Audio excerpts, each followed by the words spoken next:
कहानी की शुरुआत होती है जॉन ब्रिजर नाम की एक आदमी से जो आज ही जेल से छूटा था। इस वक्त वो वेनिस में था और उसने बाहर आते ही अपनी बेटी स्टेला को फोन किया। उसने स्टेला से कहा कि वो उसे एक तोहफा देना चाहता है, मगर स्टेला ने पूछा कि क्या उसके पास बिल है। असल में स्टेला जानती थी कि उसका बाप बहुत शातिर चोर है। खैर, थोड़ी देर बाद हम जॉन को अपने बाकी साथियों से मिलते हुए देखते हैं। इस बार वो एक पानी में बने घर से सोने के बिस्किट चुराने वाले थे, जिनकी कीमत $3.5 करोड़ थी। प्लान के मुताबिक उन्होंने तिजोरी के नीचे बॉम्ब लगाकर धमाका कर दिया, जिससे वो तिजोरी सीधा पानी में आ गिरी। जल्द ही उनके पीछे पुलिस पड़ गई, मगर वो जैसे तैसे सोने के साथ भागने में कामयाब रहे। आखिरकार वो सब बर्फीले पहाड़ों तक आ पहुंचे, जहां जॉन ने चार्ली की तारीफ की, क्योंकि चार्ली ने ही इस चोरी की सारी प्लानिंग की थी। इसके बाद जब वो आगे बढ़े तो अचानक एक पुल पर स्टीव के आदमियों ने उसका रास्ता रोक लिया। इधर स्टीव ने हैंडसम रॉब के सर पर बंदूक रखी और जल्द ही स्टीव के आदमी बस से चोरी किया हुआ सोना उतारने लगे। जैसे ही जॉन ने बस से उतरने की कोशिश की तो स्टीव ने उस पर भी बंदूक तान दी। स्टीव के इस धोखे पर जॉन ने कहा कि मेरे साथी तुम्हें छोड़ेंगे नहीं, मगर स्टीव तो सोने के लालच में इतना अंधा हो गया था कि उसने अपने बॉस जॉन को ही गोली मार दी। उसी वक्त हैंडसम रॉब ने बस दौड़ाई तो वो सीधा बर्फीले पानी में जा गिरी। ऊपर से स्टीव ने उन पर धुआंधार गोलियां बरसाई ताकि उनमें से कोई भी जिंदा न बच सके, लेकिन खुशकिस्मती से वो सभी जिंदा बच गए और तैरकर नदी किनारे आ गए। बाहर आकर चार्ली ने अपने बॉस जॉन की मौत का गम मनाया और फिर उसके कातिल स्टीव से बदला लेने की कसम खाई। इसके 1 साल बाद हम देखते हैं कि जॉन की बेटी स्टेला पुलिस डिपार्टमेंट के लिए ताले खोलने की नौकरी करती थी। एक दिन जब वो ऑफिस पहुंची तो चार्ली उससे मिलने आया और कहा कि उसने स्टीव का पता लगा लिया है और वो उससे चोरी किया हुआ सोना वापस लूटना चाहता है। वो चाहता था कि स्टेला भी इस मिशन में शामिल हो, मगर स्टेला ने कहा कि वो अपने बाप की तरह चोर नहीं है। लेकिन फिर रात को स्टेला का मन बदल गया और उसने चार्ली को फोन करके कहा कि जब वो स्टीव से सोना चुरा लेंगे तो वो स्टीव के चेहरे की हवाइयां उड़ते हुए देखना चाहती है। अगली सुबह चार्ली ने स्टेला को पूरी टीम से मिलवाया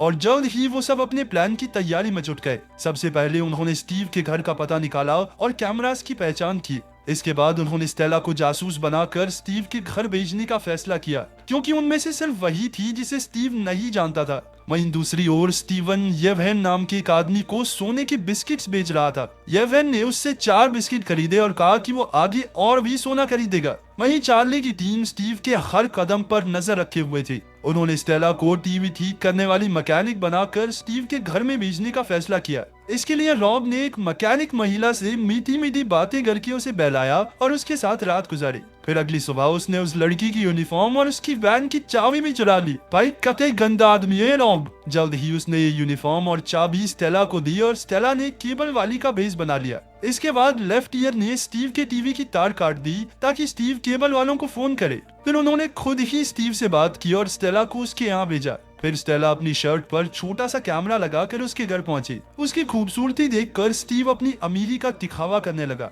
खैर, स्टेला के कैमरे की मदद से उन्हें घर के कोने कोने का नक्शा मिल गया। इधर स्टीव स्टेला से फ्लर्ट करने लगा और उसे डेट पर जाने के लिए पूछा। पहले तो स्टेला ने मना कर दिया, पर फिर बाद में वो राजी हो गई। आखिरकार जब वो वापस आई तो चार्ली ने पूरी टीम के साथ मिलकर आगे का प्लान बनाया। उन्होंने मिनी कूपर के अंदर सोने के भार जितना लोहा रखा और फिर स्टेला को गाड़ी चलाने को कहा। लेकिन तब उन्हें एहसास हुआ कि गाड़ी में चोरी का सारा सोना नहीं आ पाएगा। फिर उन्होंने रेंच नाम के एक मैकेनिक को बुलाया जो उनके काम की गाड़ी बना सकता था। वहीं दूसरी ओर लाइल ने ट्रैफिक सिस्टम हैक कर लिया। फिर उसने चार्ली को बुलाया और उसने अपनी मर्जी से ट्रैफिक लाइट्स बदलकर सड़कों पर ट्रैफिक जाम लगाकर दिखाया। ये देखकर चार्ली उससे काफी खुश था। उधर लेफ्ट ईयर भी इस मिशन के लिए बॉम्ब्स बनाने में जुटा हुआ था। कुछ ही समय में रेंच ने भी गाड़ियां मॉडिफाई कर दी और फिर चार्ली की टीम उन्हें टेस्ट करने निकली। इतनी जबरदस्त गाड़ियां देखकर वो सब बेहद खुश थे।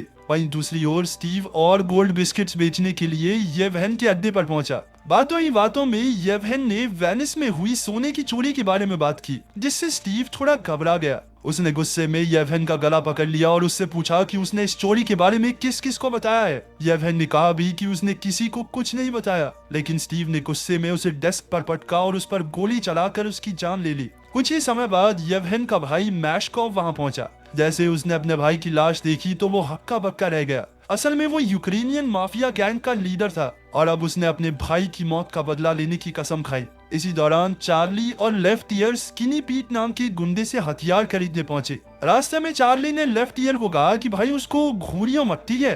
पर जैसे ही लेफ्ट ईयर ने स्किनी पीट को देखा तो वो उसे देखता ही रह गया। असल में स्किनी पीट पतला नहीं बल्कि बहुत ही ज्यादा मोटा आदमी था। उधर मैशकॉव और उसके गुंडे येवहेन के कातिल को भूखे कुत्तों की तरह ढूंढ रहे थे। मैशकॉव ने येवहेन के एक चेले को बुलाकर पूछताछ की तो पता चला कि एक लंबे काले बालों वाला बड़ा सा आदमी येवहेन से सोने के बिस्किट्स खरीदता था। अब मैशकॉव समझ गया कि ये स्किनी पीट की बात कर रहा है। वो तुरंत स्किनी पीट के पास पहुंचा और उससे सोने के बिस्किट्स और येवहेन की मौत के बारे में पूछताछ की। वहीं दूसरी ओर चार्ली और उसकी टीम प्लान के अगले पड़ाव की तैयारी कर रहे थे।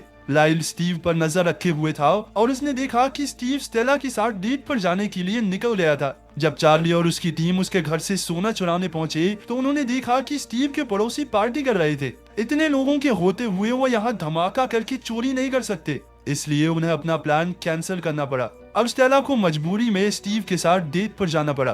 रेस्टोरेंट में स्टीव स्टेला की खूबसूरती की तारीफ करने लगा और बाद में उसने स्टेला को अपने साथ घर चलने को कहा, लेकिन स्टेला ने इनकार करके कहा कि मुझे लोगों पर विश्वास तो है लेकिन उनके अंदर छुपे राक्षस पर नहीं। असल में ये बात उसके पिता जॉन अक्सर कहा करते थे। ये सुनकर स्टीव ने कहा कि उसने ये बात पहले भी कहीं सुनी हुई है और अचानक स्टेला का हाथ पकड़ लिया। लेकिन तभी पूरी टीम रेस्टोरेंट में पहुंच गई और उन सबको जिंदा देखकर स्टीव के होश ही उड़ गए। अब वो समझ गया कि भाई यहाँ तो मैं सेफ नहीं हूँ। खैर फिर उसने अपने हाईटेक सिक्योरिटी सिस्टम के बारे में बताते हुए कहा कि वो उसकी तिजोरी कभी नहीं खोल पाएंगे। तब चार्ली ने अचानक उसके मुंह पर जोरदार मुक्का दे मारा। इसके बाद वो सब अपने अड्डे पर लौट आए और चार्ली ने स्टेला को शांत किया। फिर जल्द ही लाइल ने उन्हें खबर दी कि स्टीव अपना पूरा सोना मेक्सिको भेजने की फिराक में है। ये सुनकर चार्ली को आइडिया आया कि वो रास्ते में ही तिजोरी को चुरा सकते हैं। फिर लाइल ने कहा कि भाई अभी उससे मिल के आए हो, तुम्हें क्या लगता है वो ऐसी चोरी होने देगा? अपना सोना ट्रांसफर करने के लिए स्टीव बहुत ही अच्छे ट्रक्स और हेलीकॉप्टर्स का इस्तेमाल करने वाला है।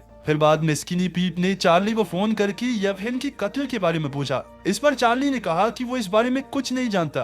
बाद में चार्ली रॉब के साथ चोरी के लिए नया ट्रक देखने गया। फिर उसने रेंच को फोन करके इस ट्रक को मॉडिफाई करने का काम दिया। तब रेंच ने कहा कि वो भी इस चोरी में शामिल होना चाहता है, तो चार्ली ने उसे भी अपनी टीम में शामिल कर लिया। बाद में चार्ली और लेफ्ट ईयर उस पुल के नीचे बॉम्ब्स लगाने पहुंचे जहां से अगले दिन सोने से भरा ट्रक गुजरना था। आखिरकार अगली सुबह हुई और पूरी टीम स्टीव के सोने के ट्रक्स का बेसब्री से इंतजार करने लगी। तभी उन्होंने देखा कि स्टीव ने उन्हें भटकाने के लिए 3 ट्रक्स भेजे थे। खैर चार्ली को पहले ही इसका एहसास हो गया था, इसलिए उसने कहा कि उन्हें उस ट्रक का पीछा करना है जिसके साथ हेलीकॉप्टर उड़ रहा हो। इसके बाद चार्ली ने लाइल को तीनों ट्रक्स के पहियों का भार चेक करने को कहा। उसके मुताबिक जिस ट्रक के पहियों पर ज्यादा भार होगा उसी ट्रक में असली सोना है। जल्द ही लाइल ने सीसीटीवी कैमरास देखकर उसे बताया कि ट्रक नंबर 128 का भार सबसे ज्यादा है। कुछ देर तक तो चार्ली की टीम ने उनका पीछा किया, पर अचानक एक चौराहे से तीनों ट्रक्स अलग अलग दिशाओं में मुड़ गए। तब लाइल ने ट्रैफिक लाइट्स कंट्रोल करके ट्रक 128 वाली सड़क पर ट्रैफिक जाम लगा दिया।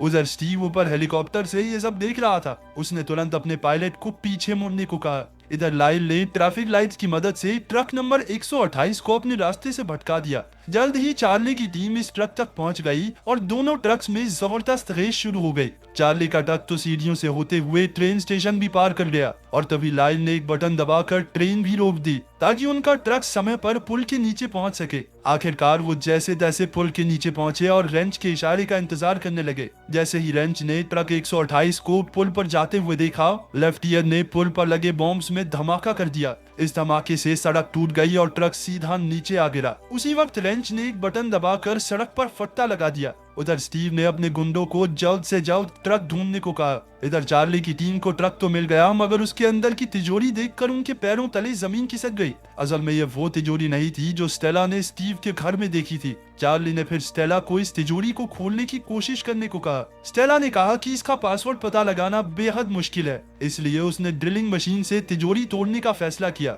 आखिरकार काफी कोशिशों के बाद वो कामयाब रही और जल्द ही उन्होंने सारा सोना अपनी मिनी कूपर में भर दिया। सारा सोना लेकर पूरी टीम खुशी मनाते हुए वहां से निकल पड़ी, मगर कुछ ही पलों में स्टीव के आदमी भी उनका पीछा करते हुए वहां पहुंचे। जल्द ही उन्होंने चार्ली की टीम पर धुआंधार गोलीबारी शुरू कर दी। तब चार्ली ने भी उन पर जवाबी हमला किया और जल्द ही वो हाईवे पर चढ़ गए। उसी पल स्टीव ने उन्हें हेलीकॉप्टर से देख लिया और उनका पीछा करने लगा। अचानक चार्ली ने रास्ता बदला, पर स्टीव वहां भी आ गया। एक पॉइंट पर चार्ली की गाड़ी हेलीकॉप्टर से टकराने ही वाली थी कि वो गाड़ी को तेजी से मोड़कर बच निकला।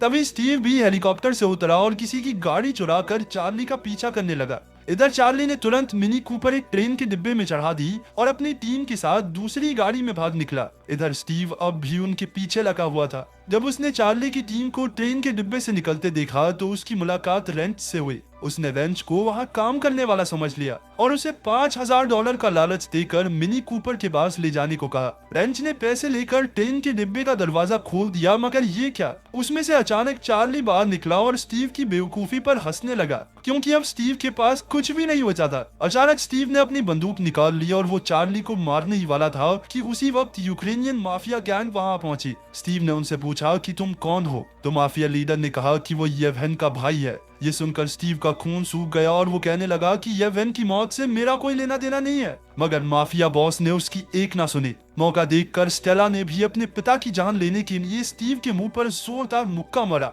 इसके बाद माफिया गैंग के गुंडे उसे पकड़ कर ले गए और इधर चार्ली की टीम ढेर सारे सोने के साथ अपनी नई जिंदगी की शुरुआत करने निकल पड़ी। अगर वीडियो पसंद आए तो लाइक कर देना, चैनल को सब्सक्राइब कर देना। मिलते हैं अगली वीडियो में।